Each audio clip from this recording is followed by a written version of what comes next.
Kalau kita ke negara-negara modern di Eropa misalnya, kita lihat masyarakatnya hidup tertib. Kita kagum melihat tingkat kebahagiaan dan lain sebagainya. Lalu kalau kita kembali ke masyarakat kita, masyarakatnya religius, beragama, bahkan secara berlebihan. Jalan-jalan ditutup, suara bising dan lain sebagainya menjadi sangat ramai, marak keberagaman. Tapi kenapa kehidupan kita tidak tertib, masyarakat kita kacau? Ini pertanyaannya, apakah agama yang gagal atau tidak? Kalau kita katakan, enggak, itu karena masyarakatnya, sehingga agama akhirnya tidak berfungsi.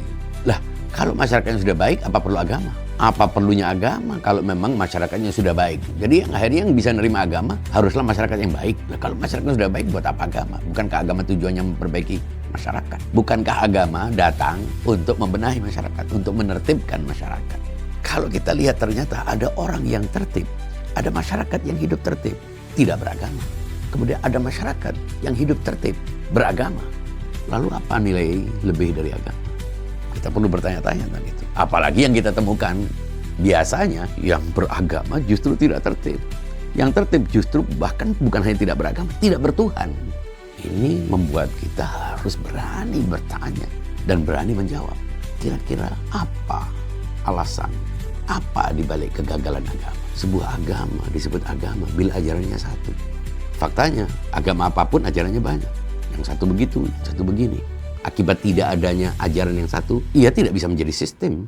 Dan karena ajarannya banyak, yang mengamalkan pun banyak. Akhirnya tidak terbentuk sebuah masyarakat. Mereka meskipun tidak percaya kepada agama, dipertemukan oleh satu ajaran. Sebutannya bukan ajaran, satu undang-undang, satu peraturan. Mengapa? Karena ada otoritas. Mengapa ada otoritas? Ya karena itu adalah konsekuensi dari sebuah kontrak sosial. Jadi untuk hidup tertib, ternyata tidak perlu agama. Agama justru menjadi sumber masalah, menjadi kontroversi, berkonflik justru karena agama. Sementara orang yang tidak beragama justru lebih tertib. Kenapa? Karena sadar akan konsensus, akan kontrak membuat sebuah negara.